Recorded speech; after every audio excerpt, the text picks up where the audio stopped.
Macroscopio es un instrumento que permite ver de cerca algo grande, y esa será nuestra intención. Acercarnos desde las pequeñas historias personales y sus recorridos al sistema científico nacional. ¿Quiénes lo conforman? ¿Cómo llegaron allí? ¿Desde dónde partieron? ¿Qué obstáculos tuvieron que sortear? Son solo algunas de las preguntas que estaremos contestando en nuestro programa. Les invitamos a escuchar estas trayectorias y a sus protagonistas.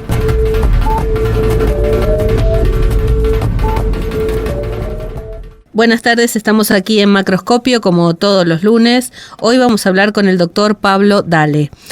Pablo es licenciado en Sociología, tiene una especialización en Estadística Aplicada para las Ciencias Sociales, tiene una maestría en Investigación en Ciencias Sociales y es doctor en Ciencias Sociales. Es investigador de CONICET. Su tema es la estructura de clases y la movilidad social desde las clases populares en Argentina, 1990-2023, y trabaja en el Instituto Gino Germani de la Facultad de Ciencias Sociales de la Universidad Nacional de Buenos Aires. Le damos la bienvenida y le agradecemos su tiempo en Macroscopio. Muchas gracias. Pablo, ¿cómo estás? Hola, Sandra. Buenas tardes a todas y todos. Un gusto estar en el programa con vos, Sandra. Contame, Pablo, nos gusta empezar el programa charlando sobre los recorridos personales. ¿Cómo fue que te decidiste estudiar sociología? ¿Cuándo nació esta curiosidad, este interés por la disciplina? Bueno, es una linda pregunta. Cuando estaba en el secundario, recuerdo que en tercer año me interesaban mucho los temas de historia social, y en cuarto año del secundario tuve una materia sociología, en donde vi autores como Marx, Weber, Durkheim, y me quedé encandilado. Dije, esto es lo que yo quiero estudiar, sobre cómo se organiza la sociedad, cuáles son las causas del cambio social, la importancia de los lazos sociales. Ahí me enamoré de la sociología, podemos decirlo. Ya en cuarto año ya tenía definido que quería estudiar sociología. Qué bueno. Además, por un lado, porque tuve la oportunidad de conocer los autores clásicos, ¿no? De sociología. Y por otro lado, también recuerdo que eran fines de la década del 90, cuando yo estaba terminando el secundario, en 1996, 1997, y era un momento en el país en que los temas de empleo eran muy importantes, eran temas centrales de la cuestión social, la desocupación, claro, por un lado, la subocupación y la precarización laboral. Era algo que se observaba, o yo lo escuchaba en los noticieros, pero también, por estar inserto en esta sociedad, por lo que escuchaba, era una problemática cercana, ¿no? que ocurría. No pasó directamente en mi familia, pero yo era algo que lo observaba. Entonces, contemplé que la sociología, a través de encuestas, hacía diagnósticos sobre la sociedad, sobre la estructura social de un país, sobre el mercado de trabajo, y eso me parecía muy atractivo. Uh-huh. Y también, como en mi deseo de estudiar sociología, también había un deseo de mejorar la sociedad, ¿no? El sueño de a través de estudiar sociología podía llegar a intervenir para mejorar la sociedad. Y sobre todo pensando en la sociedad argentina. Ese es el recuerdo que tengo. Que en realidad me vino a partir de tu pregunta, porque yo no sabía que me ibas a preguntar esto. Está bien, hacemos pensar. Pero está bueno que lo comentes y que tú lo tuvieras así tan claro desde más chico, desde la infancia, otros en el secundario, algunos porque conocen a alguna persona o algún texto. Me encantó que en el secundario te dieran esos textos. Es un secundario especial, no en cualquiera. Bueno, sí, el secundario lo hice, el primario y el secundario lo hice en una escuela privada de barrio, porque en Parque Patricios, en una escuela privada, que bueno, mis padres me habían enviado ahí, sobre todo porque querían que estudie bastante inglés, cosa que estudié muchísimo en mi vida, pero sé menos inglés de todo lo que estudié en mi vida.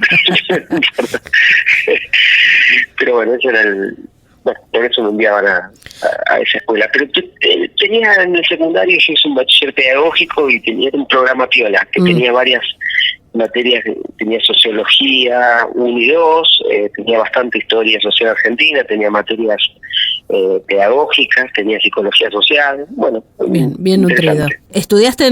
¿Te formaste después cuando decidiste seguir esta carrera en universidad pública? Sí, en la Universidad de Buenos Aires. Uh-huh. Sí, que fue hermoso haber cursado la carrera de sociología en la Universidad de Buenos Aires. Fue un punto de inflexión también muy importante en mi vida, pues yo había tenido mi trayectoria educativa previa, había sido en una escuela privada, y conocer la educación pública, yo siempre tenía intereses sociales, más así de tipo colectivos, y a ver, me gustó mucho estudiar sociología en la Universidad de Buenos Aires. Grandes docentes en esa época, ahora también, pero en esa época era nutritiva las carreras en sociales. Sí, porque teníamos todavía como docentes, cuando yo la cursé entre el 1998 y el CBC, y luego el CBC que lo tomé como parte de la carrera. Claro. Y luego me recibí en 2004, y en esos años los profesores que nosotros leíamos como los clásicos de la sociología argentina eran los profesores titulares de cátedra. En el caso, bueno, yo después quedé vinculado a metodología de investigación social, pero Ruth Sautou daba las clases teóricas, daba clases por Tantiero, de Ípola. Todos los popes. Sí, bueno, por nombrar algunos, o sea, Pucciarelli, Rubén Drí en filosofía, Marín en epistemología, pero también estaba Klimovsky en la otra cátedra. Bueno, son los primeros que se me vienen a la cabeza, pero... Cuando terminás, ¿cómo fue el tránsito? Bueno, me decís que la disfrutaste mucho, después seguiste especializándote, seguiste la maestría, ¿ya tenías una idea de seguir la investigación social? Bueno, en realidad, en los últimos años, los que hacía la carrera de sociología, quedé vinculado a la cátedra de metodología de la investigación social que dirigía Ruth Sautou. Quedé vinculado haciendo horas de investigación y alguna ponencia para un congreso, y luego de hacer las horas de investigación se abrió la posibilidad de estar como acompañando un práctico como ayudante. Yo todavía no me había recibido, empecé siendo ayudante de segunda, hice toda la carrera docente. Realmente integrarme al equipo de investigación que dirigía Ruth Sautou, o sea, fue como decirlo, un orgullo y algo que me marcó mi vida. O sea, me marcó mi vida porque allí con Ruth comprendimos la importancia de aunar docencia e investigación, y aprendí lo que es una vida entera dedicada a la investigación y a la docencia, es decir, el métier de la vida académica. Eso me implicó la incorporación al equipo de investigación de Ruth Sautou.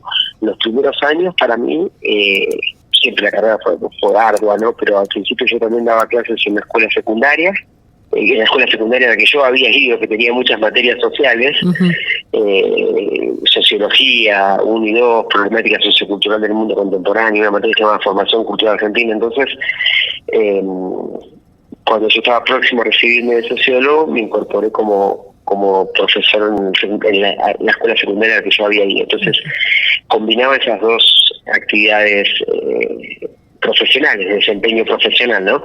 Por un lado era profesor secundario y por otro lado participaba en el equipo de investigación de Ruth Sautou, en donde teníamos la oportunidad de trabajar en una investigación recorriendo todas las etapas del diseño de investigación, desde la lectura de bibliografía, el planteo de objetivos de investigación, luego la aplicación de una encuesta o la realización de entrevistas,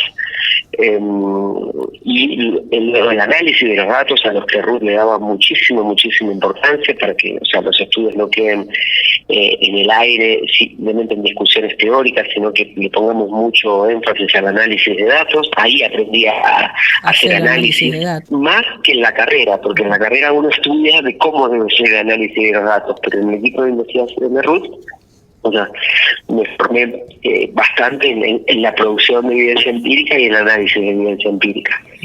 Y bueno, luego la redacción, ¿no? La redacción de ponencias, de capítulos de un libro. Al poco tiempo que ingresamos junto con Paula Boniolo y Rodolfo Elbert al equipo de Ruth, ella obtuvo un subsidio para hacer un proyecto sobre el impacto de la corrupción en la economía argentina y en la democracia, y al poco tiempo publicamos un libro y Ruth nos dejó escribir a nosotros, escribimos con ella, o sea, y tener autoría en los capítulos que estábamos haciendo.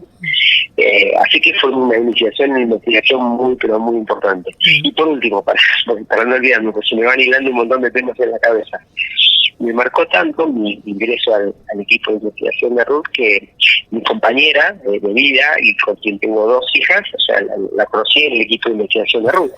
Todo pasó por ahí. Cada uno tenía en un momento su pareja, cada uno, bueno, pero después con el tiempo nos encontramos, dábamos clases juntos, éramos compañeros de trabajo, y bueno, con el tiempo terminamos formando una familia, pero el marcó mi vida, cuando te decía marcó mi vida, bueno, lo marcó en todo sentido. Es como que puse un pleno en ese jugador. Totalmente. No ese jugador, pero bueno, como si fuese un pleno. Qué bueno. Bueno, hacemos la primer pausa, Pablo, y volvemos en unos minutos. Macroscopio, la ciencia en su laberinto. Seguimos charlando con Pablo Dale, nos comentaba sus primeros pasos en la formación, cómo fue que eligió la carrera, cómo abrevó en esta importantísima grupo de investigación que lo formó, que le dio forma a su vida, a su futuro. ¿Cómo nace la posibilidad de CONICET en este transcurrir? Bien, Sandra, yo estaba, como te contaba, formaba parte del equipo de investigación que dirige Ruth Sautú, y al terminar la carrera de grado, bueno, yo terminando la carrera de grado obtuve una beca estímulo, que no la hice con Ruth, porque bueno, estábamos nosotros en ese momento junto con Rodolfo, y uno de los dos podía presentarse a beca estímulo, tiramos la moneda, ganó Rodolfo, y él se presentó con Ruth, la beca estímulo, y yo me presenté con Susana Novik sobre migraciones, un tema vinculado con migraciones y movilidad social, pero Susana Novik era una profesora que era muy afín a Ruth. Yo seguí trabajando, hice esa beca estímulo, pero seguí conectado y trabajando en el equipo de Ruth. Al terminar la carrera de grado, todos teníamos decidido que queríamos hacer una maestría y el doctorado. Y en ese momento coincidió con una apertura del sistema científico tecnológico en Argentina, con la expansión de becas del CONICET. Entonces fue casi un proceso natural. O sea, ¿por qué? Porque natural es muy fuerte la palabra, pero fue un proceso en el que de parte nuestra éramos jóvenes que acabábamos de terminar la carrera de grado y teníamos un proyecto, una vocación de hacer una carrera de posgrado, ya sea en el país o en el exterior. En mi caso yo tenía más decidido que quería hacerlo aquí. Pero Ruth nos alentaba que hagamos un posgrado sí o sí para avanzar en nuestra trayectoria académica, ¿no? Para que hagamos carrera académica. De hecho, por la experiencia de ella y por cómo Gino Germani la había formado a ella y a la generación de ella, de hecho ella nos alentaba que hagamos el doctorado afuera. De hecho, porque no estaba tan extendido el doctorado acá en Argentina. Claro. Pero ese momento coincidió en una expansión del sistema científico-tecnológico en Argentina y empezó a haber más becas de doctorados. Eso además es sustantivamente más que en la década del 90. Uh-huh. Apareció la oportunidad de tener una beca para hacer un doctorado y hacer una tesis doctoral como una posibilidad, como una oportunidad factible. Claro. Entonces me presenté a la beca doctoral con Ruth, ahora sí, con Ruth como directora, uh-huh. Y elegí un tema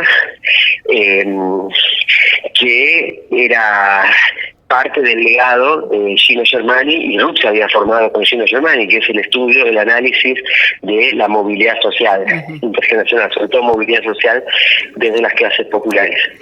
Uh-huh. Y bueno, me presenté con ella, y yo ya tenía algunos antecedentes por haber formado parte del equipo de Sautú, tenía algunas publicaciones, tenía capítulos de libro, tenía artículos publicados, muchas presentaciones en congresos, y entonces obtuve la beca, pero también hay que decirlo que fue una mezcla entre parte de antecedentes que yo tenía y también que hubo una importante apertura del sistema. Sí, porque de hecho prácticamente estaba en los 90s el CONICET le pasó lo que le está pasando ahora, ¿no?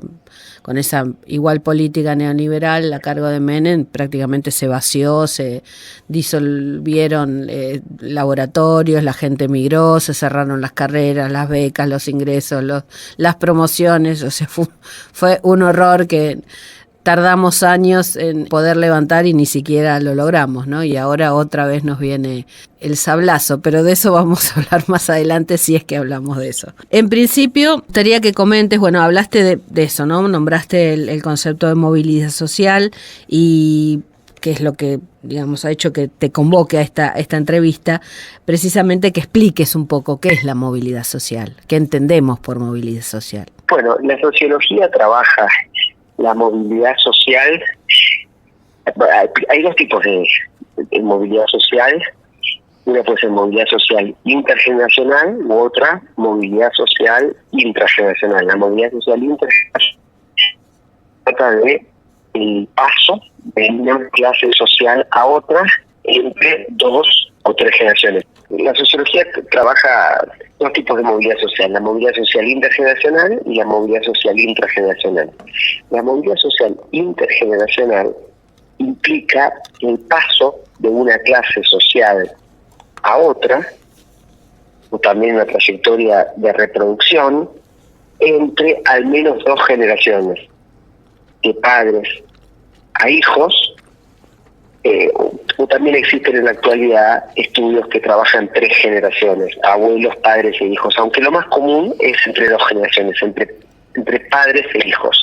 En realidad es la movilidad social de una persona en relación a quienes fueron los principales sostén de hogar en su hogar de origen. Uh-huh. Por lo general son los padres, pero hay en algunos casos no son los padres. Claro.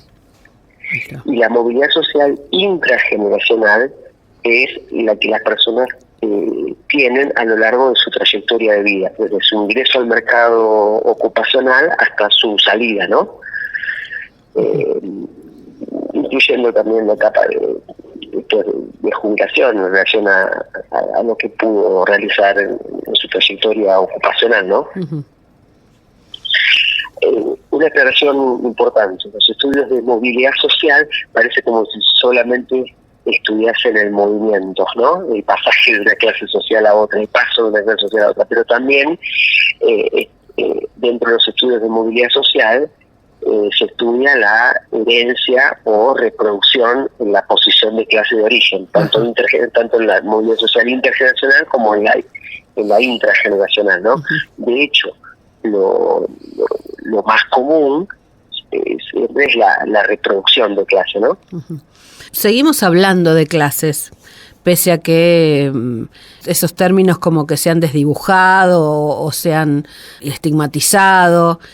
Seguimos hablando de una estructura de clases en la sociedad. Sí, Nuestro equipo de investigación, mis propias investigaciones y las del programa de investigación sobre clases sociales al que pertenezco, en el Instituto de Investigación Gino Germani, que dirigimos junto con Ruth Sautur, Rodolfo Elbert, Paula Boniolo y yo, consideramos que el análisis de clases sociales es una herramienta central para estudiar la desigualdad en las sociedades contemporáneas, para estudiar la desigualdad y también para estudiar la conformación de identidades, formas de organización y de movilización social, es decir, estudiar ambas cuestiones, el componente objetivo y el componente subjetivo, sobre que las clases sociales es la principal variable para estudiar los mecanismos que generan desigualdad social.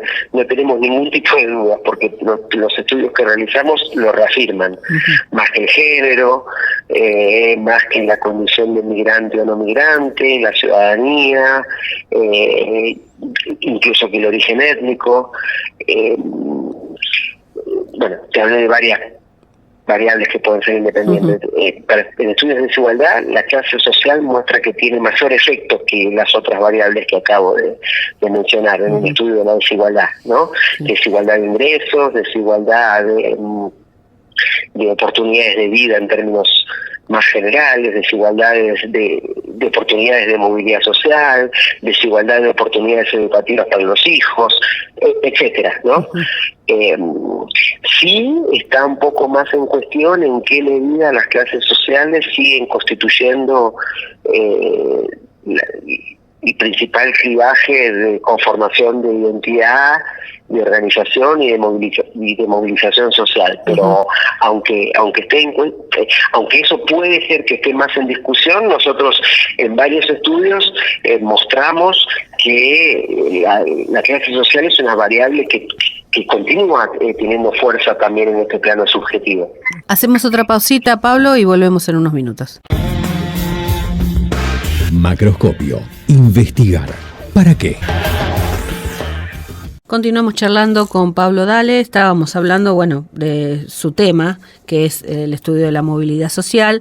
Hablamos de estructura de clases e incorporaste otras variables, así dichas por vos, otras variables, como segmentación étnica, origen migratorio.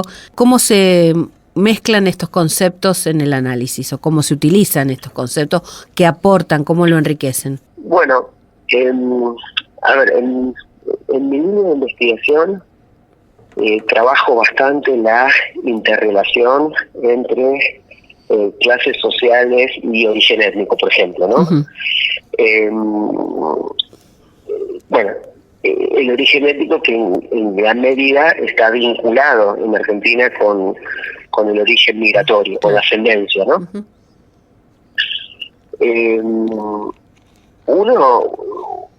Una pauta general que se observa en la estructura social argentina es que la estructura de clases tiene una composición desigual en términos del origen étnico de la población. Y algo que me interesa a mí, tomando el legado de los estudios de Gino Germani, es tratar de estudiar el conjunto de factores que está vinculado con esa composición desigual, ¿no? Que es una pauta en general de toda América Latina, del mundo en general, pero que en Argentina asume características propias por el tipo de desarrollo económico que tuvo y por el momento en que se produjeron las distintas corrientes migratorias, ¿no? Sí. Y por las características que asume la racialización de relaciones de clase. Entonces, un punto importante de mi línea de investigación es tratar de dar cuenta del conjunto de factores que influyen en esta composición étnica desigual. Y allí analizo en parte la influencia que tuvieron el momento y el volumen de distintas corrientes migratorias, en donde se localizó inicialmente el desarrollo económico en nuestro país, que se trató de un desarrollo económico desequilibrado, ¿no? Que tuvo preponderancia el modelo exportador en la región pampeana, en donde se ubicó el aluvión inmigratorio de ultramar, donde tuvo preponderancia, ¿no?, su asentamiento. Luego que esas migraciones masivas de ultramar se produjeron en la región pampeana. Las poblaciones indígenas que habitaban la zona habían sido desplazadas militarmente. Por lo tanto, era una región que no tenía mucha población al arribo de la inmigración masiva de ultramar. Entonces, estas migraciones conformaron la estructura social moderna, la estructura de estratificación social de la Argentina moderna, ¿no? Por decirlo sintéticamente. Luego las migraciones internas, que se producen más en la década del 30. Estoy pensando en el área metropolitana de Buenos Aires, pero también luego más adelante, ya en la década del 50, 60, ciudades como Rosario, Córdoba, Mendoza, van a experimentar migraciones internas durante la etapa de inicialización o sustitución de importaciones, pero bueno, estas migraciones ya al llegar a la sociedad de destino se encuentran en una estructura social más consolidada. Entonces un primer factor a tener en cuenta es las características de la estructura de clases, entendida como una estructura de oportunidades, ¿no? Y en distintos momentos la estructura de oportunidades fue más abierta y en otro momento un poco más cerrada, ¿no? Ese es un primer punto a considerar.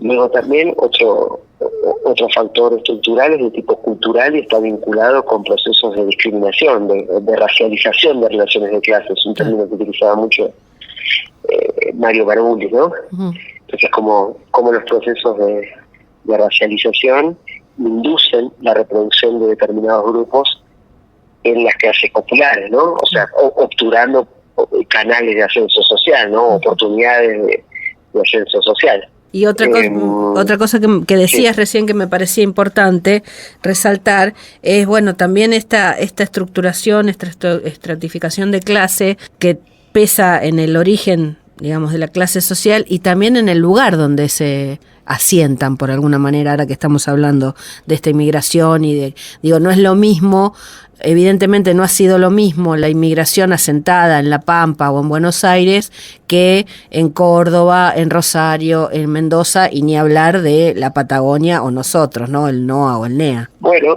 sí, eso es algo que estamos encontrando en nuestros estudios,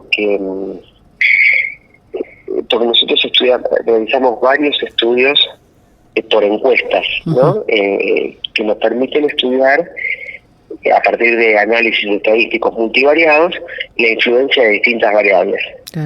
En estos estudios lo que encontramos es que por lo general cuando estudiamos temas de desigualdad de oportunidades, que pueden ser desigualdad de oportunidades de movilidad social, que tiene que ver con el acceso a las posiciones ocupacionales de mayor estatus, pero puede ser desigualdad también de oportunidades de logro educativo, puede ser desigualdad de ingresos, o sea, ¿no? Esa sería la variable dependiente, ¿no? En los análisis de desigualdad lo que observamos es que la clase social de pertenencia actual o la de origen de los padres es la variable que mayor peso tiene, para sintetizarlo. Pero encontramos en nuestros estudios también que hay otras variables que tienen lo que consideramos en términos estadísticos un efecto neto, un efecto que si bien es menor que la clase social, es un efecto independiente de la clase social que vale la pena considerar. En tal sentido, el origen migratorio vinculado con la ascendencia étnica es un elemento a considerar, ¿no? Por esto que hablábamos recién, ¿no?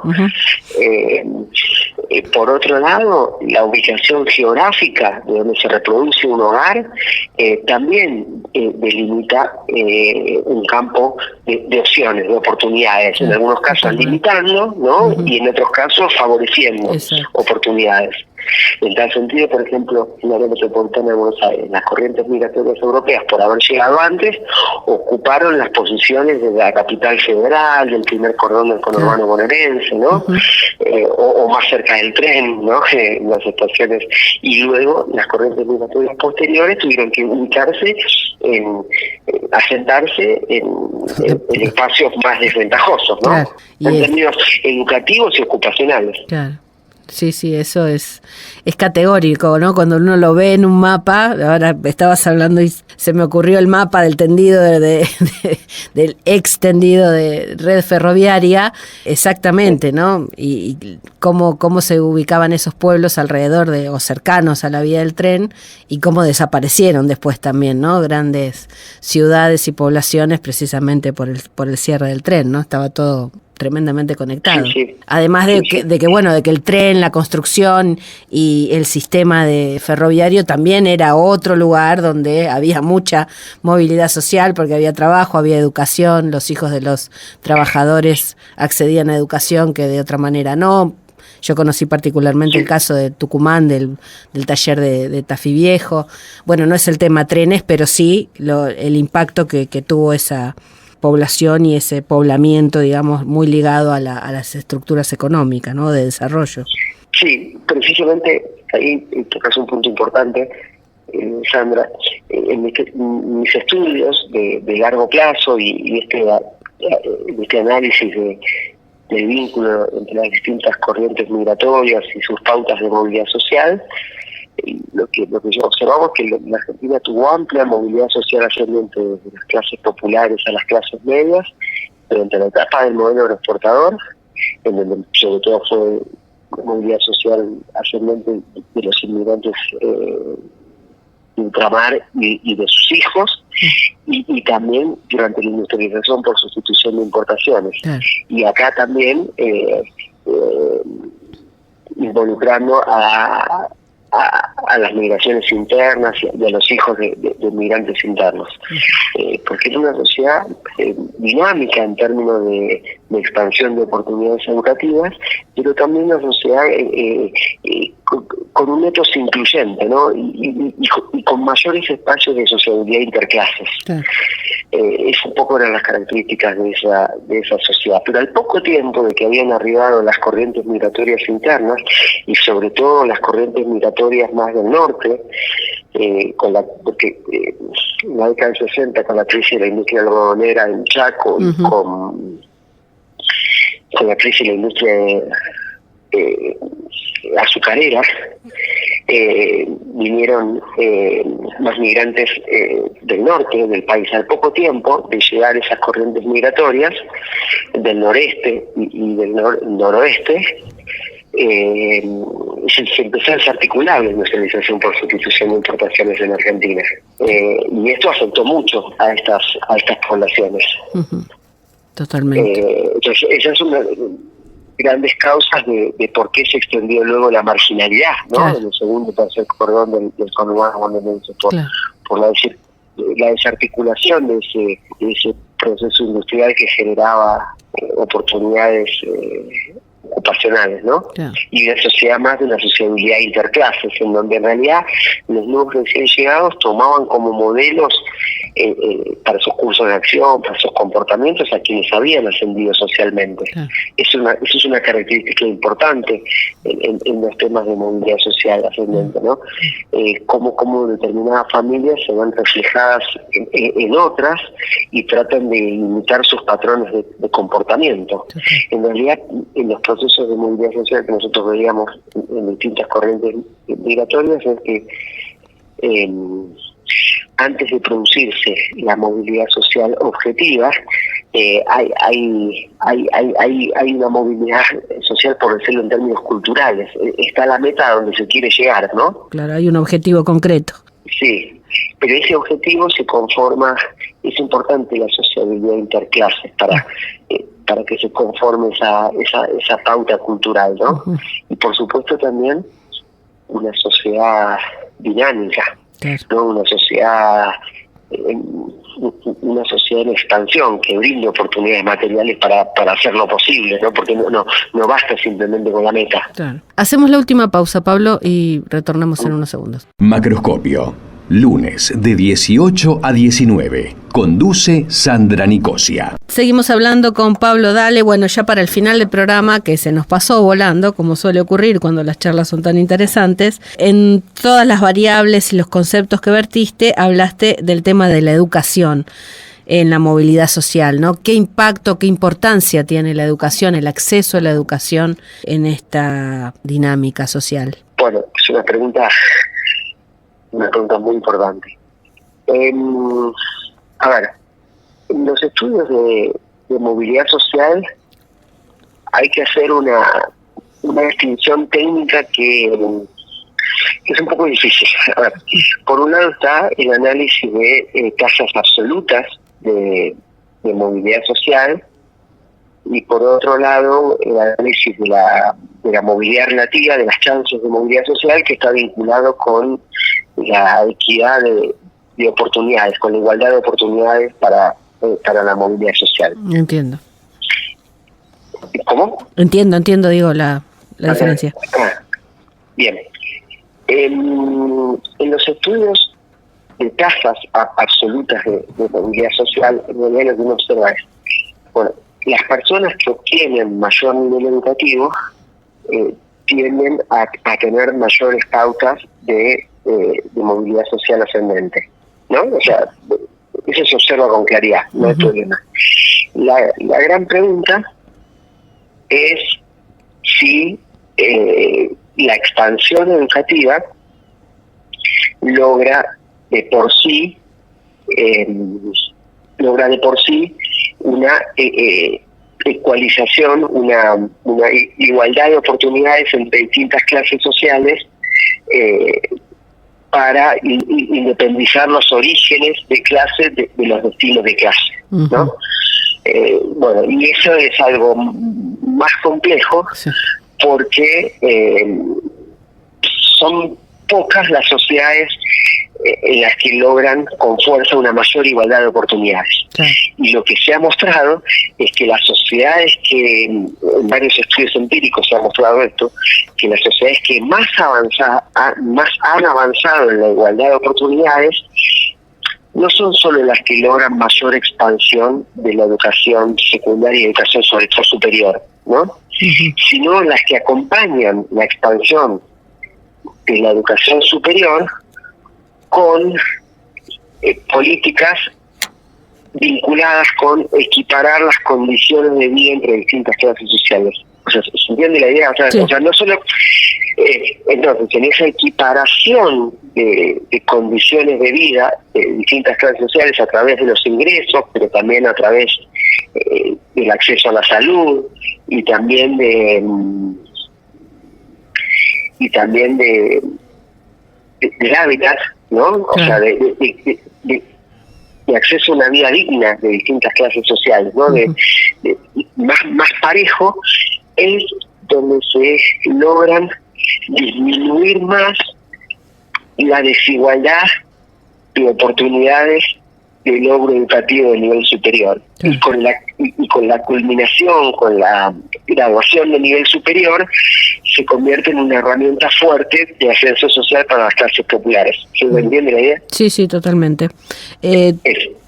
Ahora, en este momento que hay tanta hostilidad hacia la educación pública, la universidad pública sobre todo, ¿cómo analizás la situación, digamos, en tu experiencia personal y como docente en una universidad pública? ¿Cómo ves esto de que se cumple o no se cumple la posibilidad de movilidad social ahora con más chicos estudiando de diferentes clases sociales o en diferentes condiciones o con diferentes oportunidades?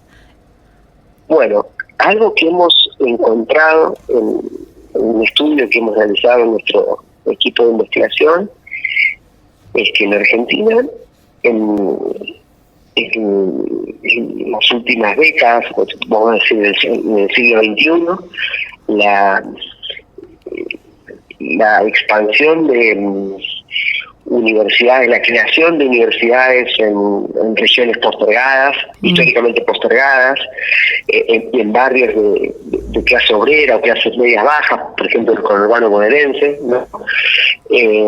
Ha favorecido el acceso a la educación superior, incluso también la graduación de jóvenes estudiantes provenientes de las clases populares y de las clases medias bajas. Y en tal sentido hubo una pequeña pero sustantiva, estadísticamente significativa, podemos decir, reducción de la desigualdad de clase en el logro de educación superior. Y también porque fue acompañada en parte en el siglo XXI por medidas de... estaban también las becas Progresar que favorecían, ¿no? Estas trayectorias educativas, la asignación universal por hijo en los hogares también impactó favoreciendo la culminación del secundario y del acceso al nivel superior. Entonces hubo una pequeña reducción de la brecha de desigualdad de clase en el logro de educación superior. Yo considero que la educación superior, no solamente yo considero, sino que por los estudios que hemos realizado en nuestro grupo de investigación, la universidad pública gratuita es una herramienta importante de movilidad social ascendente en nuestro país, y que ha sido clave en la formación de nuestras clases medias en términos históricos. Por lo tanto, hay una movilización, me parece importante, masiva, a favor de la universidad pública, porque está vinculada a una institución que está orientada a la igualdad de oportunidades. Y es un valor importante de nuestra sociedad. Es parte de lo que Gino Germani y Juan Carlos Torres, y también incluso yo lo tomé en mi tesis doctoral, el impulso igualitarista de nuestra sociedad, que no significa que sea una sociedad de iguales. De hecho, cuando uno sale a la sociedad en Argentina, en la que ve que se trata de una sociedad heterogénea, donde hay mucha desigualdad. Pero a pesar de tener desigualdad, es una sociedad que tiene un impulso igualitarista.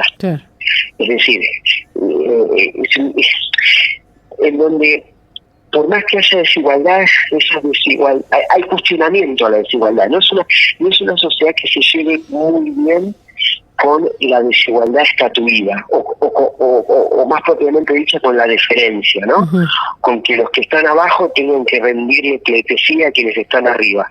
Más bien, siempre la sociedad argentina es un orden en tensión, ¿no? O sea, la desigualdad siempre está en cuestionamiento. A mi juicio, yo lo puse en la tesis doctoral y en el libro que publiqué de movilidad social ascendente de las clases populares, creo que está vinculada con dos grandes experiencias históricas. Primero, con la inmigración masiva de ultramar, que tuvo un papel protagónico, como señalaba, en la formación de las clases medias, porque fueron una corriente migratoria que abandonó sus lugares de origen para ascender socialmente, y al llegar aquí, por una cuestión de prestigio social, no se sintió menor estatus que la población criolla. Más bien, por su imaginario eurocéntrico, tendió a mirarse por encima, ¿verdad? Pero eso de alguna manera conforma una clase obrera y clases medias que no estaba vinculada con la deferencia a los patrones, a la oligarquía, ¿se entiende? Más bien entraron en un proyecto de movilidad social ascendente. Y por otro lado, el periodismo, que extendió la dignidad, ¿no? Y el mirar con la cabeza levantada a los obreros, a los clases trabajadoras en las fábricas, ¿no? Entonces eso fue, a mi juicio, otra experiencia colectiva muy importante, que hace que no sea una sociedad que se lleve bien con la desigualdad estatuida, con la diferencia. En la universidad pública, precisamente, es una institución que busca igualar oportunidades, la educación pública y gratuita en nuestro país, y que ha favorecido movilidad social ascendente. Es también una institución que nos recuerda una sociedad más dinámica, una sociedad de amplios procesos de movilidad social ascendente. Por lo tanto, se defiende algo que se anhela, ¿no? O sea, volver a tener procesos de movilidad social ascendente. Es como que si se cierra esto, se cierra algo que es parte de nuestro etos constitutivo. Totalmente. Sí, eso se nota y ha sido importantísima la movilización de todos estos días.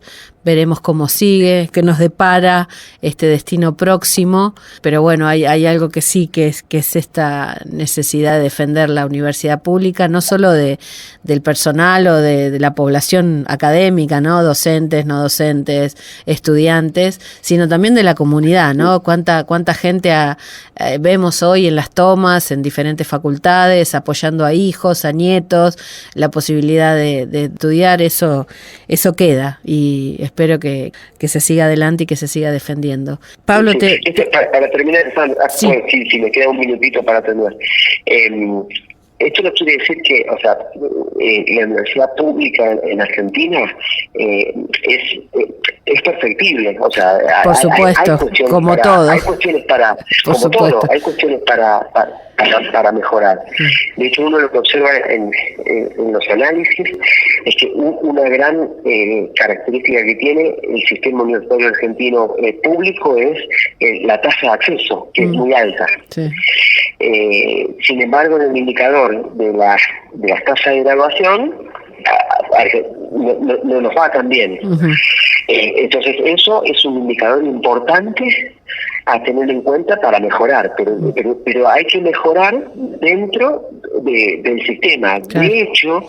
De hecho, lo que se venía viendo en la última década es que venía mejorando la tasa de terminalidad, la tasa de graduación, cosa que era un factor positivo a través de programas de acompañamiento por un lado, mejora el secundario, porque el gran problema viene de que el nivel secundario no está teniendo un buen nivel, ¿no? O sea, no son simplemente problemas del sistema universitario.